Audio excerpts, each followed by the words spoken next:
Al Ahly dropped points for a second consecutive match at the 2025 FIFA Club World Cup. Today, not only do they drop points, but they lose to Palmeiras, one of the top two clubs in Brazilian football. Let's recap the match as we always do here on the Africa Five-a-Side podcast. So, as you can tell, I'm not in my home, I'm not in my Airbnb. I'm actually in a Chick-fil-A, recapping this match as we're driving back from New Jersey to Philadelphia. So people are staring at me like I'm a weirdo, but African football waits for no man or no woman. So, yeah, first let's talk about the drive up to New Jersey. Just like typical normal American highway. Get to East Rutherford, MetLife Stadium, where the future final of the World Cup and the Club World Cup is going to be held. Just across the river from New York City, you can see the skyline of New York City as you're driving in. And it's just huge. It's massive. Parking lots as far as the eye can see. It's the first time I see people tailgating. There's like a tailgating experience where it's something Americans do. They'll pop up in their trunk after they park. They'll barbecue. They'll have a cooler full of drinks. There were kids playing football. Like they brought like mini goals and they're playing football in the parking lots as well. It's just like a big get together in the parking lot of a sporting event. So that was cool to see. The stadium itself, it has something that gives it a big game, big stadium feel. Don't get me wrong, it still has like the American commercial aspect of it as well, but there's something there that says this is a big occasion too. So I didn't mind it so much. I thought I would hate it, but I didn't mind it so much. But yeah, there were Brazilians playing funk music, Egyptians playing football in the parking lot, people barbecuing, people serving each other drinks. Just another great mix of South American and North African football fans. Um, and it made me think as we were walking into the stadium, I was talking to my friend and I said, man, why don't we have a CONCACAF versus CAF Champions League? Just leave the Europeans out of it. If the Asians want to join, they can join too. But just the South Americans versus the North Africans. I think it's been the best mix at the Club World Cup. I think everybody agrees. Uh, just the same mentality. Everybody's looking to have fun. Everybody's looking to support their team. Um, and yeah, the way they support is obviously very, very passionate as well. I was thinking we could throw pyramids in there. We could throw a bear can in there. Or if we just wanted to have popular clubs, because the best thing was the mix of fans. We could have Raja, Zamalek, MC of Algiers, and yeah, they can bring in like a few other clubs from other places in South America, not just Brazilian and Argentinian clubs, and you can have that tournament. I think that would be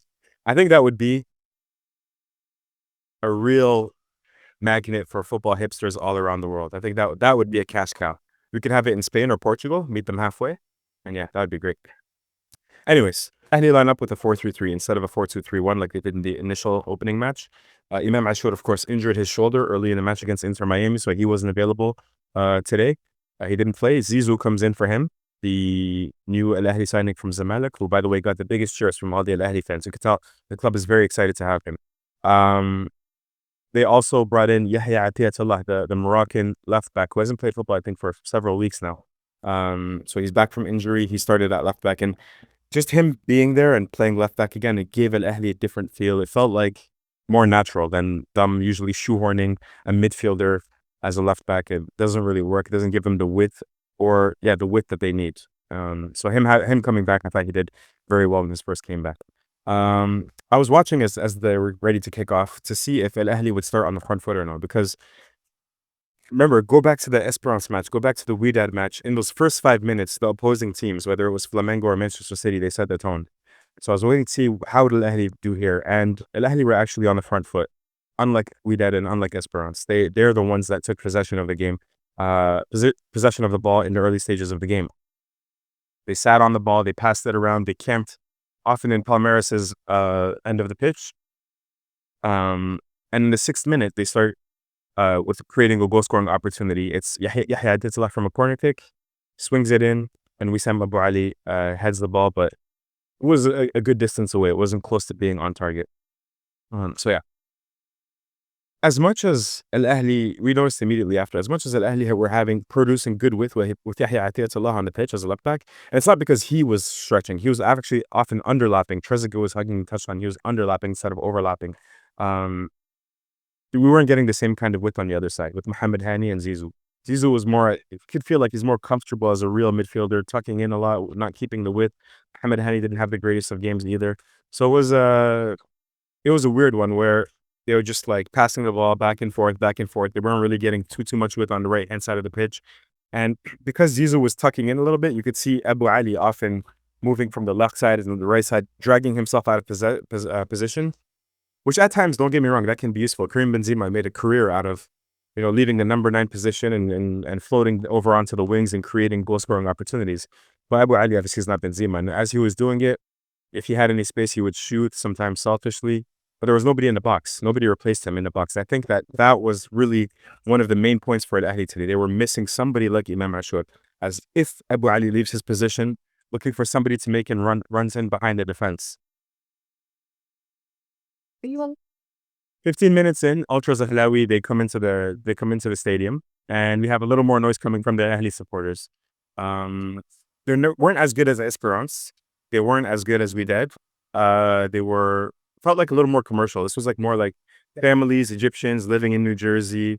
Uh, Not really, passionate fans that had traveled thousands and thousands of kilometers and that were sitting behind the goal and making that kind of noise.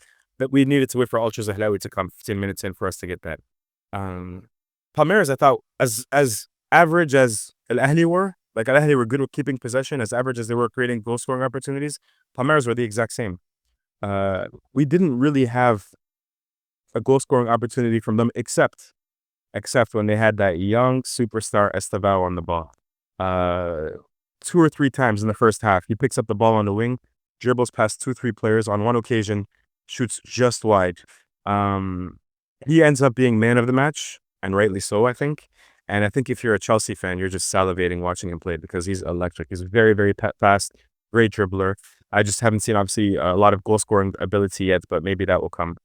This is my first time watching him. So immediately he popped. Whenever a player like gets the ball and pops like that, this guy's going to be a little bit special. You understand why the big clubs are in for him. He popped to my eyes. Imagine like if you're a scout or something like that.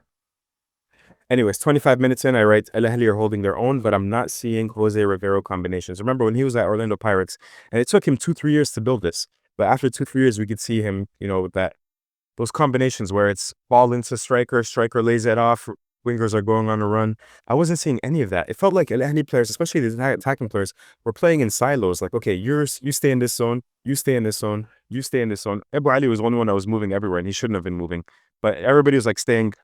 There was none of this going on, making things complicated for the Palmeiras defenders. That's why, again, Imam Ashur, that really is his job, is he has like the freedom and the license to make runs all over the pitch, making runs behind defenders, making runs anywhere. So when he wasn't doing it, nobody else was doing it. And that was a big problem, in my opinion.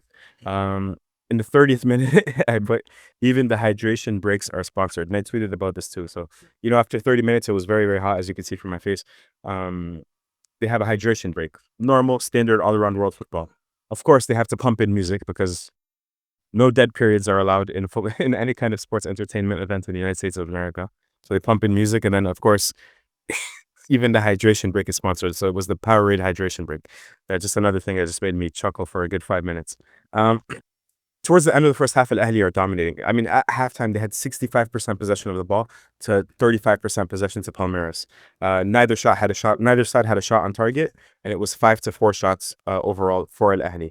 But as much as they dominated possession of the ball, you could see Jose Rivero. My friend said he was pointing it up, waving them forward. Go, go, go, go, go. And they just, again, they were lacking that player that takes the initiative. Really, that was like one of the main things, is making a run, not being lazy, asking for the ball to be played to them. The 30th minute, the game nearly flips on its head, or nearly tilts completely in favor of Al Ahly. Red card. And first of all, Palmeiras were tackling like crazy the entire match. I know there might be Brazilians that watch this, but you guys were too aggressive, too overly aggressive, overly like almost angry too. Like things like an Ahly player is on a touchline, he kicks the ball out and they'll just shove him like this. Too physical, too much. In the 30th minute, I didn't know if it was a red card because I was sitting way in the nosebleeds. I almost had altitude sickness today. But he came in. Anthony Taylor explains after that it was late, but I guess the contact was on the lower end of the foot, so it was only a yellow card. That's one thing though. I don't mind the VAR explanations. I think this is a good thing. And obviously they did this with American football first. Whenever there's a penalty, the American referee will come on and announce it to the stadium, say what exactly the penalty was. Um, Here I didn't mind it. Like I thought it was a little insightful. Um, and you get to hear what Anthony Taylor sounds like. Upon review, no. Anyways, so I don't mind that, and I don't mind the ref cam that they have. These are two things that I think the FIFA Club World Cup has managed to instill in the collective consciousness of the footballing world. I think these are things that probably the Premier League and probably other major leagues are probably going to start using regularly in the very near future. So go for halftime, come out, and I'm thinking in my head, all right, did Ahly impose themselves at will, or did Palmeiras just have a really off first half? Because Palmeiras were the favorites going into this match. Palmeiras and Flamengo are like this, 1 and 2 in the Brazilian league. And we saw what Flamengo did to Esperance. So I was expecting Palmeiras to do that to Ahly as well. And I saw that first half, I said, wow, Ahly are controlling this. Is it because Palmeiras were poor? Is it because Ahly is really good? And the second half, we got our answer. Palmeiras started better. They had a quick chance early on with a low cross that player tried to slide and get contact on, but it didn't really work. He missed it. And then quickly in the second half, there was an own goal via set piece. It goes to VAR again, but it was it was explained by Anthony Taylor that even though the player was offside, he had no impact on the goal. So Palmeiras are up 1-0, going crazy again. Again, I love the South American atmosphere. It's very, very cool. And I'm waiting for a response from Al Ahly, and there's nothing. Then we have did we have the weather break before the second goal? I think we did. We had a weather break before the second goal. Second time in the US here. This time I heard lightning, or I heard thunder, I should say, not too far from the stadium. So I can sort of understand why they sent us in. But in Orlando, when we had it for Mamelodi Sundowns versus Ulsan, I didn't hear anything. I didn't see anything. It was just drizzling rain. I don't understand why they stopped it there. But thinking like, are they being overly precautious? There were started conspiracy theories like, are they doing this so we can go inside and buy concessions so that they can make a little bit more money? I don't know. It was like, so it feels like it's a little bit exaggerated. I don't remember a tournament we've had so many weather delays. And if it's happening a lot in the Club World Cup, it's going to happen again in the World Cup next year. Anyways, Ahly come back. So I think this was actually after the second goal. So the second goal comes from an Ahly set piece. And Ahly really haven't been good on set pieces since Jose Ribero's got there just a few weeks ago, defending them or taking them. And this time they were trying to take them, and it was obvious to everybody what was happening. The guy was trying to play a chipped ball over the wall into, I think, Abu Ali. I could see it. Everybody in the stadium could see it. And I guess they thought Palmeiras couldn't see it. And the defender read it perfectly. He left his man behind him. He was marking somebody else, intercepted it, passed the ball, I think, to Estevao. Estevao outruns everybody. That's his pace coming into play. Makes another pass, and now they're on the counterattack. And if you look at that counterattack, it was executed to perfection. The interception, Estevao's run, slipping it through to the next player. Well, sorry, I don't know the names of the Palmeiras players. Another through ball. When he could have played the easier pass to the right, he had another runner on his right, but he plays a through ball in the middle of the pitch, and then the finish. The finish was exquisite. And really, if we're going to boil everything down to the difference between the two sides, it's that it's perfect. It's exactly that execution at the opportune moments. Al Ahly would pass the ball, they would dominate possession, they would move, matriculate the ball up the pitch, and then when they're in the final third of the pitch, they don't execute. Meaning, they go for a cross and it's too heavy, or it gets blocked, or maybe the player makes contact, but he makes contact and it goes wide. On and on and on and on. Maybe they're in the final third, they try to make a through ball pass at the very end. It's a pad pass, or maybe the shots, as we saw in the first leg against Inter Miami in the first match, where they were just missing clear, easy chances. That's what I call execution, right? And execution there comes up to technical ability, maturity, mentality, all these kinds of things mixed up into one. Coaching as well. Palmeiras had that. When it was time for them in the important moments of the match to be precise, be exact, pull off the right technique for what's necessary, they did it at the time that was necessary. And in Ahly, that wasn't necessarily the case. And ultimately, that was the difference between the two sides again. Like the Flamengo versus Esperance match, we said that overall, Flamengo were better technically, tactically, and everything else. And I think we could say the same thing over here. Palmeiras were better technically, tactically. You could tell they have more team chemistry as well. And so overall, I think we have pretty convincing evidence over 180 minutes that the best Brazilian teams are better than the best African teams. Just one final point. I was thinking, maybe El Ahly should have left Marcel Kohler. This is, of course, hindsight is 2020, but maybe they should have let him finish, his, what was it, like just an extra month or two. Tell him, like, look, your contract is done after the Club World Cup, unless you win it or something like that. Just let him finish. Because bringing in Jose Rivero, there was a good tweet by Pharaoh's 11 who said, like, you could tell that the players, one of the reasons why they were playing in like strict zones and they were not, it's because they've never played together. A lot of them have never played together before. A lot of them are trying to implement a new system that the coach is trying to implement just from 2-3 weeks ago. So, I mean, obviously they're going to look hesitant. Obviously they're not going to look aggressive. So maybe they should have let Marcel Kohler finish. And then, and same thing with Widad.